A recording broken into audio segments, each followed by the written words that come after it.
Greetings, System Failure listeners. Nate here with your weekly essay read, this one entitled Rebels of the Reformation, and subtitled Thrilling Biographies from an Era of Economic Revolt. The Protestant Reformation is remembered as a revolt of the soul and a challenge to the spiritual corruption of the Roman Catholic Church. But it was also a catalyst for profound economic change. By shattering the authority of the church, reformers weakened the foundations of the medieval lord-peasant economy, setting the stage for the eventual coming of the Industrial Revolution. The centuries leading up to the Reformation simmered with economic desperation. This is the story of how that desperation became entangled with the struggle for spiritual freedom.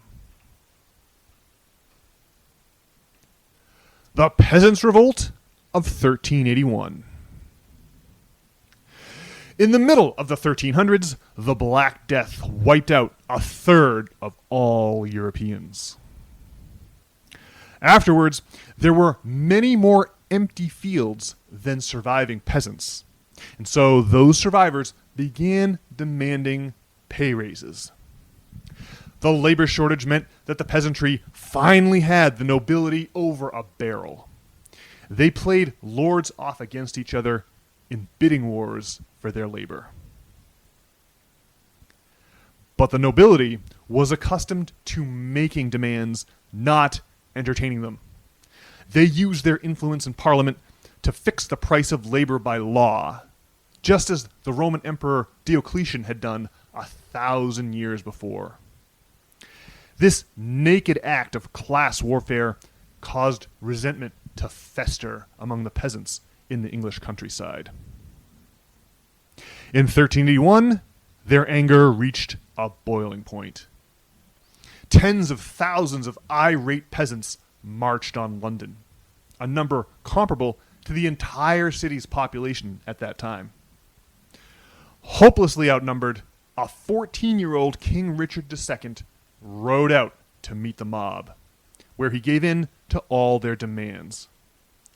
Not only did he promise to end the mandated prices of labor, but Richard also promised to abolish the feudal economic model in which peasants worked land owned by lords.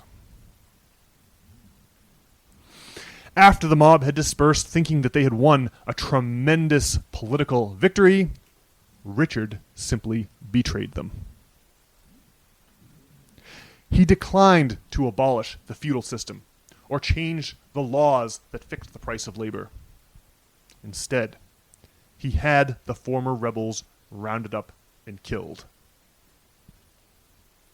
However, the failed Peasants' Revolt of 1381 was nonetheless the beginning of a long historical process that would eventually lead to the replacement of the feudal economic model. John Wycliffe, 1328 to 1384. The wealth of the Roman Catholic Church is as legendary today as it was during the Middle Ages.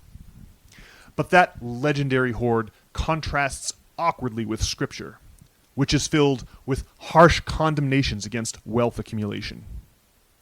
However, the Church's strict control over unauthorized, non-Latin translations of the Bible meant that very few outside the clergy could read those awkward condemnations. However, in the 14th century, an English radical named John Wycliffe defied the Roman Catholic Church. He inspired and supervised the first complete translation of the Bible. The availability of Bibles in languages people could understand was, according to historian Will Durant, quote, a blow to political as well as religious orthodoxy. It exposed the compromises that the secular clergy had made with the nature of man and the ways of the world. It revealed the communism of the apostles, the sympathy of Christ for the poor and oppressed. In these respects, the New Testament was, for the radicals of this age, a veritable communist manifesto. Peasant and proletarian alike found in it a divine warrant for dreaming of a utopia where private property would be abolished and the poor would inherit the earth. In the decades between the Black Death and the Peasants' Revolt, John Wycliffe agitated for the abolition of church property. He based this advocacy directly on the scripture revealed by his translation. These views attracted a significant following around Wycliffe, who were known collectively as the Lollards. There is no evidence to suggest that Wycliffe supported the Peasants' Revolt of 1381. Nevertheless, it was used as a pretext for a brutal crackdown on the Lollards as Richard rounded up his enemies and broke all his promises to them. These were the first stirrings of a controversy that would eventually explode into the Protestant Reformation.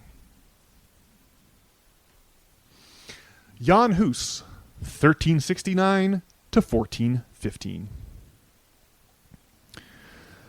John Wycliffe died of old age on the very last day of 1384, 3 years after the Peasants' Revolt. Dying of natural causes was a feat that very few enemies of the Roman Catholic Church managed to achieve. At the Council of Constance in 1415, the Church posthumously declared John Wycliffe a heretic and excommunicated him. But since he had died 30 years earlier, that was the extent of his punishment. Such was not the case for Jan Hus of Prague, another fiery preacher whom Wycliffe had inspired to formalize a Czech translation of the Bible. The church summoned Hus to Constance under a guarantee of protection, only to promptly burn him at the stake upon his arrival. Back in Prague, Hus's multitude of followers, called Hussites, turned violent after they heard of the betrayal. On July the 30th, 1419, an angry mob stormed the new town hall, got their hands on 7 Catholic members of the city council, and threw them out of a second-story window in the corner tower to their deaths. It was the first of the notorious defenestrations of Prague, which played a significant role in the Protestant Reformation. A picture of the corner tower of the new town hall, with the author standing in the foreground, serves as the title card for this essay. Martin Luther, 1483 to 1546. Both Wycliffe and Hus made names for themselves by questioning the previously unquestionable authority of the Roman Catholic Church. But they hadn't been able to topple that authority. That feat was finally accomplished by one of history's most grumpy and least agreeable figures, the German monk Martin Luther. Like Wycliffe and Hus, Luther translated the Bible into a common language, in his case, German. But Martin Luther is most famous for compiling a list of his complaints about the corruption of the Vatican and nailing these 95 theses to the door of his local church in Wittenberg, Germany. In those days, the doors of public buildings served as makeshift bulletin boards. Chief among Luther's complaints was the sale of indulgences, where the Roman Catholic Church shamelessly raised money by selling God's forgiveness from sin. The year was 1517, which is traditionally considered the beginning of the Protestant Reformation. The main reason Luther succeeded where Wycliffe and Hus failed was the advent of the printing press. It was invented by fellow German Johannes Gutenberg in 1440, a decade after the Hussite revolt in Prague. The printing presses of Europe churned out Bibles in common languages faster than the church could confiscate them. The 1-2 punch of the surly Luther and the printing press plunged Europe into the chaos of the Protestant Reformation. Conclusion. The timeline stretching from the English Peasants' Revolt to Martin Luther was a long and bloody one, marked by rebels who dared to challenge the twin pillars of medieval Europe, the feudal lord and the Roman Catholic Church. Figures like John Wycliffe, Jan Hus, and ultimately Martin Luther wielded the same revolutionary tool, the Bible translated into the language of ordinary people. In those pages, revolutionaries found a powerful critique of earthly wealth and a vision of divine justice for the poor. The Protestant Reformation was therefore never just about faith. It was an explosive fusion of spiritual dissent and economic desperation, a conflict that tore down the medieval world and laid the groundwork for modernity.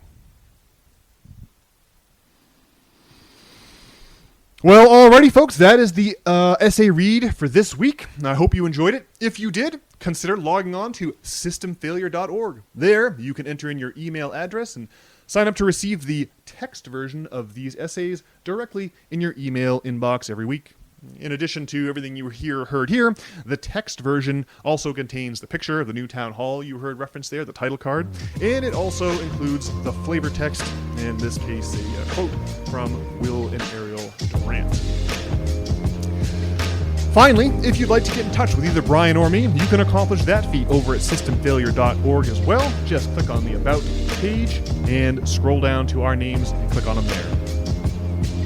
Alrighty, folks. Well, that does it for this week.